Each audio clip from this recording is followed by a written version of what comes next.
What's up everybody, Extra Million here once again with Totally Sick Final Fantasy VII Edition. And as you can see in this episode, Cloud is no longer with us and most of our characters have been trapped in Junon.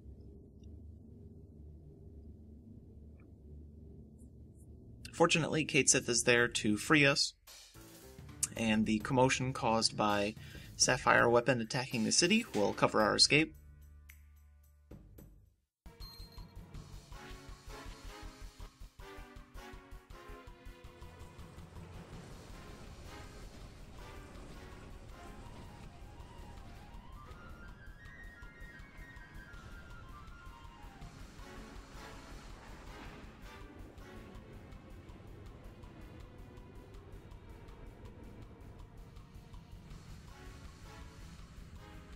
As you'll be able to see later on, much of Disc 2 is story or side quest related, and since we're not doing any side quests, Disc 2 is rather short. The main mission for this particular disc is to stop Shin-ra from gathering a bunch of things called huge materia. They're planning to load them into a rocket in Rocket Town and then fly it into the meteor that Sephiroth has summoned with the black materia, and use the huge materia to hopefully destroy Meteor. And it's your job to basically procure the huge materia for yourself.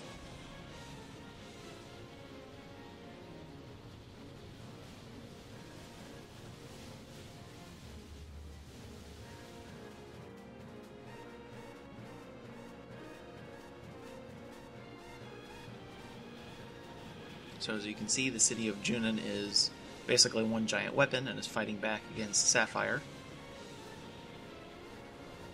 Sapphire is the only weapon that gets released that you don't actually have to fight, since he's killed in another cutscene.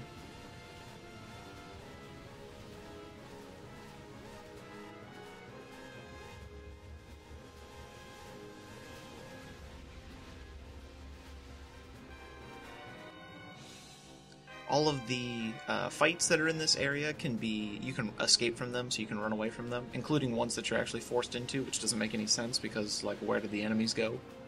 But, so basically you just escape and then run over to the High Wind, and then it's up to Tifa to escape the gas chamber that she's in.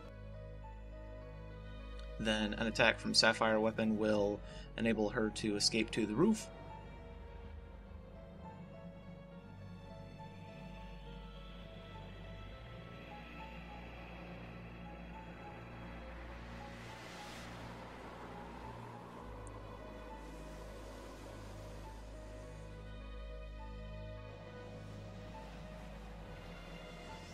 Looks like these guys need the Power Rangers. Or, well, I guess that works too.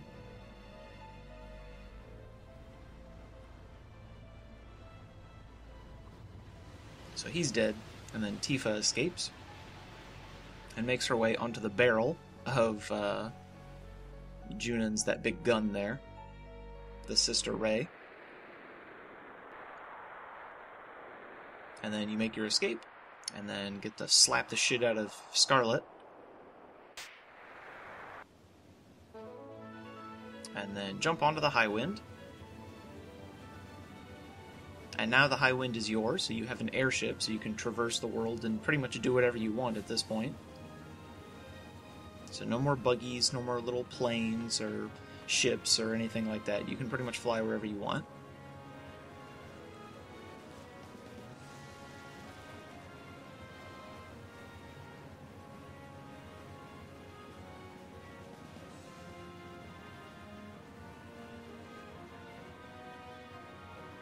So now that you're free, your first objective is to locate Cloud, and he has been hanging out in a seaside village called Mediel, which happens to be really, really close to a crack in the planet which leads to the life stream. Since Cloud fell into the life stream after you confronted Sephiroth in the northern cave, he sort of flew through the life stream like a river and then just washed up here. Once you find Cloud, Tifa will stay behind, so she will be out of your party as well. And then the mission to grab all of the huge materia will begin. That guy in the blue suit up there is Reeve. He's the one who's actually controlling Cait Sith. So first, your mission is to head back to Fort Condor. You will initiate the little mini-game here, but all you have to do is wait for an enemy to reach your base, and then either let the Grand Horn boss kill you, or just kill yourself. It'll give you a game over, and you'll lose the mini-game, and you won't get the huge materia, but it doesn't matter anyway, the story continues. Then you'll want to go learn White Wind and Big Guard on your third enemy skill, since it didn't have it when you collected it.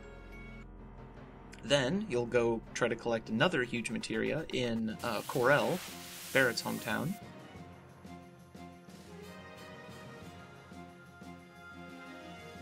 This time, the huge materia is on a train. Since you can't afford to get in any fights on the train, basically what you want to do is never catch up to it in the first place. Just let the time limit expire, which is 10 minutes. And so basically just sit around and do nothing for 10 minutes, and then you'll fail the mission, but the story will continue on anyway. If you do actually succeed in doing this, you get the Ultima materia. So then head back to Midel, where you will be attacked by Ultimate Weapon. This fight is pretty easy. Basically just cast Big Guard and then White Wind, and that's it. You'll pretty much survive. This is not really a boss fight. It's basically over in 4 turns. His first turn, he will always cast Quake 2, which will most likely kill you if you don't have Big Guard up. His second turn, he will do some sort of regular attack, like a physical attack, and then his third turn, he will always do Ultima Beam. As you can see, before this fight, I went and got Sadness on all my party members, so it's just easier for me to survive, since Sadness reduces the damage you take. Since Red 13 survived, I could have used Magic Hammer on him a bunch of times to prevent him from doing Ultima Beam, but it doesn't really matter anyway. After he uses Ultima Beam, the battle is over, and he'll just fly away and you win, so it's not technically a boss fight. But you couldn't kill him anyway, even if you tried, because, or at least not at this point in the game, because he has 100,000 HP, and I have no way to do that much damage. So, huzzah, we won! So, the whole town starts to collapse into the live stream, and this is where we will learn a lot of truth about Cloud's past. Now, you could probably write a huge essay and do like an hour-long video on the whole history between Tifa, Sephiroth, Cloud, and the guy that Cloud thinks he is. But the gist of it is that some of his memories are true, like that he knew Tifa as a kid, and some of them are false. He was never actually in Soldier. He's actually a clone of Sephiroth, like I had mentioned earlier, so he's got some Genova cells in him, but he was a failed clone, so he kind of just washed out. And then, once Tifa met him later, he had sort of assimilated the memories of this other guy that actually is in Soldier, named Zack Fair. He's the guy who has black hair and carries the Buster Sword.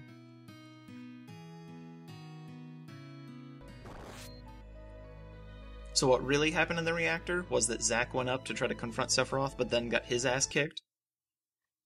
And then Cloud shows up and takes out Sephiroth. And then it's revealed that the guy that was with them the whole time was actually Cloud.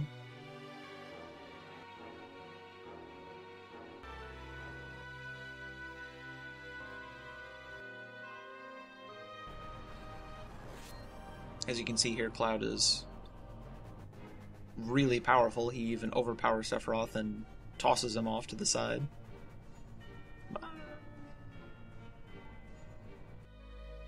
So you go through this whole story section, and Cloud's fractured memories finally slip into place, and then you come out of the live stream and regain consciousness, and everybody joins your party again. So then it's off to Junon once more to try to collect more huge materia.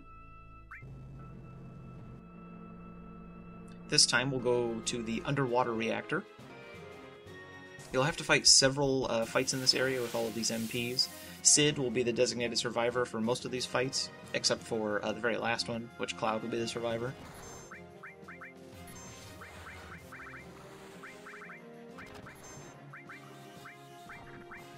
Basically, what you want to do in each fight is cast Frog Song on all the enemies, then kill your characters, then heal yourself, and then use Magic Hammer to get all your MP back, and then just kill the enemies, and you'll just do that for every fight.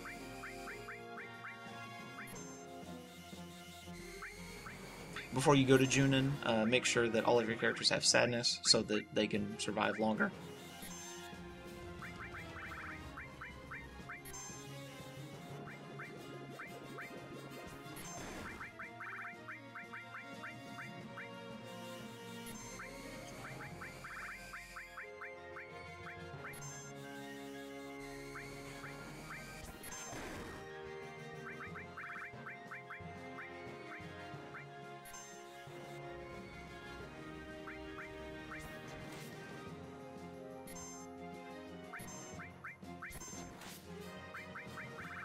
So once everyone in your party is dead, just kill all the enemies. There is an area coming up that has an enemy where if you run into the room, there will be a single enemy, this room. There will be a single enemy by himself, and you'll want to engage him first and talk to him, because if you just run past him, he'll join the next fight, and it'll be a pincer attack, which is not what you want. This is Carry Armor. He is the boss of this area, and he's not very difficult at all.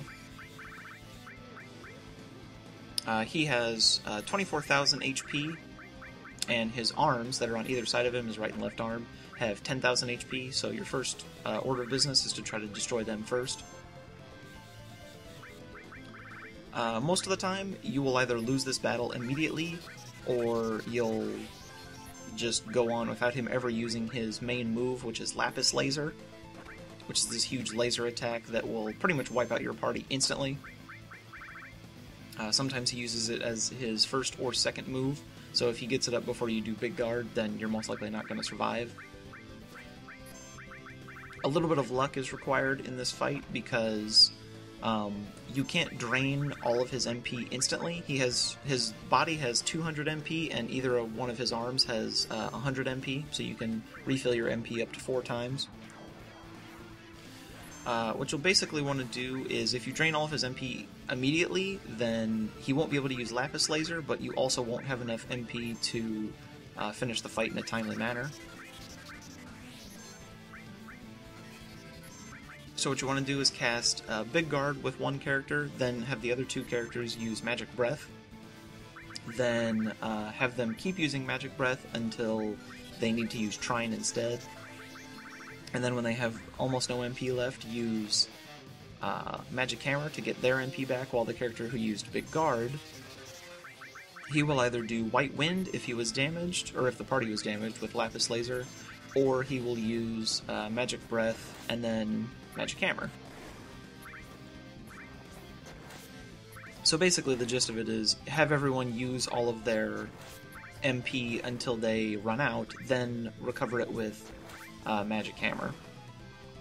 This means that he will be able to attack you for a short period of time, so he can either use Lapis Laser and slow your attack down, or he can use an attack where he will pick up your characters. Kate Sith is the survivor for this battle, so if he picks him up without you being able to destroy his arms, then the battle is pretty much over. And since he has 2 arms, he can pick up 2 characters, leaving you with only 1 character to use.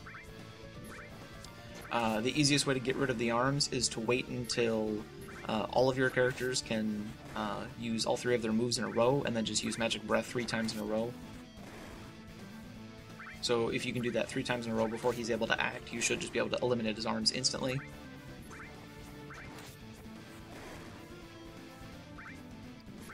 Once you've drained all of his MP and his arms are gone, he won't be able to attack you at all. Then it's just a matter of dealing with him like you deal with every other boss that you do this to. Just move all your characters into the front row and hammer on the attack button until he's dead. Cloud and Red 13 can use all of their MP on Trine or whatever else you want to attack him with. Kate Sith will have to fight several battles after this by himself, so he needs at least 13 MP to use Magic Hammer and various other moves to heal himself.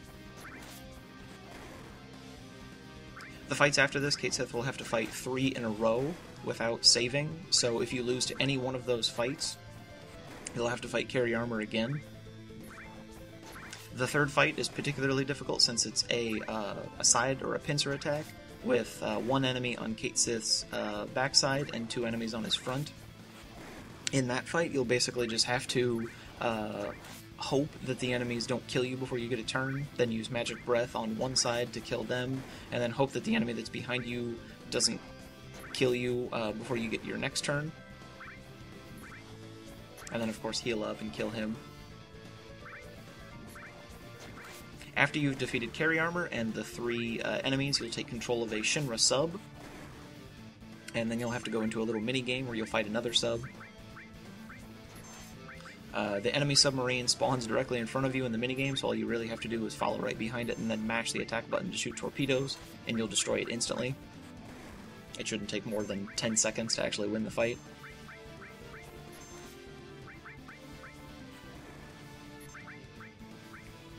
Once that's done, you'll have control of the submarine, which will allow you to pick up the huge materia. It'll allow you to explore a few hidden areas, like you can go fight Emerald Weapon, who's a powerful optional super boss. You can go to the sunken submarine and collect some cool items and fight different enemies. And you can also collect an item that we'll get in another video called the Key of the Ancients.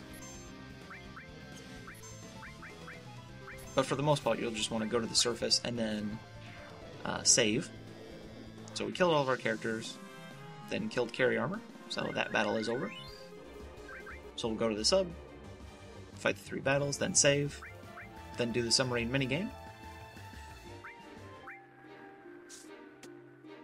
And we'll win in about 3 seconds.